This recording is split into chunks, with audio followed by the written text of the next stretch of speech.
মানুষটি পৃথিবীর সবচেয়ে বড় হাঙরকে মেরে বিশ্ব রেকর্ড গড়েছিলেন। এই মাছটি একটি সাধারণ তিমির তুলনায় 5 গুণ বড় ছিল। কিন্তু ঠিক তখনই আরো একটি বিশাল হাঙর এসে আক্রমণ করে এবং সেই এক কামড়ে এই মাছটির সঙ্গে তার এক সাথীকেও গিলে ফেলে। যেটিকে তারা পৃথিবীর সবচেয়ে বড় মাছ ভেবেছিল, সেটা তো ওই বিশাল হাঙরের মাত্র একটা কামড়েই শিকার হয়ে গেল। সেই হাঙর এক ঝটকায় তাদের পুরো জাহাজটিকে ভেঙে ফেলে। ফলে সবাই এখন খোলা সমুদ্রের একটা রাক্ষস হাঙরের সঙ্গে ফেঁসে যায়।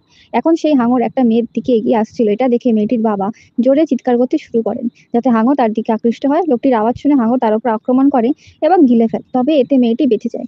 সময় খুব কম ছিল, তাই সবাই তাড়াতাড়ি এমার্জেন্সি বোটে উঠে পালাতে থাকে। কিন্তু তখন পেছনে তাকিয়ে দেখে হাঙর এখনো তাদের পিছু ছাড়েনি। একজন দ্রুত স্যাটেলাইটে ফোন করে সমুদ্র সদর দপ্তরে সাহায্য চায়। কয়েক সেকেন্ডের মধ্যে একটি আর্মি হেলিকপ্টার এসে জাহাজ হাজির হয়। তারা হাঙরের ওপর গুলি চালায়, যাতে হাঙর ভয় পেয়ে সরে যায়। কিন্তু তখনই টেলারের এক সাথী আহত হয়ে মারা যায়। তখন টেলার ঠিক করে যে কোনো উপায়ে সে হাঙরটিকে মারবেই। তার রিসার্চ লিডার তাকে থামাতে চেয়েছিল, কারণ সে লোভী ছিল এবং নিজেই হাঙরকে মেরে সব কৃতিত্ব নিতে চেয়েছিল। রাতে সে চুপি চুপি হাঙর মারতে বেরিয়ে পড়ে, কিন্তু এতে টেলর একটু রাগ করেনি। তার ধারণা ছিল হয়তো এই বোমার সাহায্যে সে হাঙরটিকে মেরে ফেলতে পারবে, কিন্তু সে বুঝতে পারেনি যে হাঙরটি পাহাড়ের মতন বিশাল। তারা হেলিকপ্টারের রাডার চালু করে হাঙরের শরীর থেকে প্রতিফলিত ট্র্যাক করে সঠিক জায়গায় বোমা ফেললো। বিস্ফোরণে হাঙরের দেহ বিচ্ছিন্ন হয়ে গেল। এটা দেখে লোকটি একটি শিপে নামলো এবং সেটিকে হাঙরের কাছে নিয়ে গেল।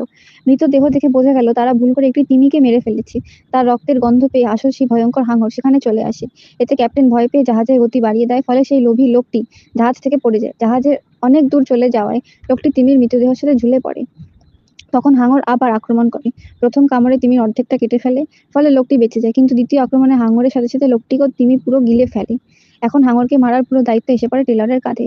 এবার টেলরের জন্য বিশেষ একটি সাবমেরিন তৈরি করা হয়, যা মিসাইল ছুড়তে পারে।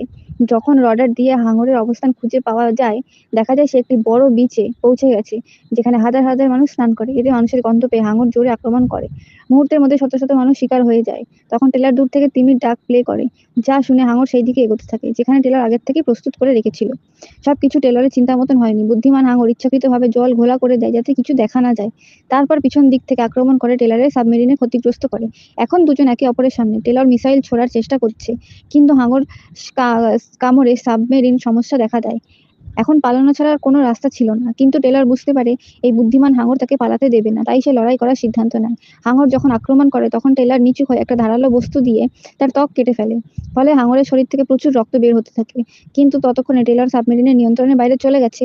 সে বাইরে বেরিয়ে একটা লোহার রড হাঙরের চোখে ঢুকিয়ে দেয়, যাতে হাঙর ছটফট করে জলের ওপরে ভেসে ওঠে। তার রক্তের চারপাশে ছড়িয়ে পড়ে, যার গন্ধ পেয়ে শত শত হাঙর এসে সেখানে উপস্থিত হয় এবং তাকে ছিঁড়ে খেয়ে ফেলে।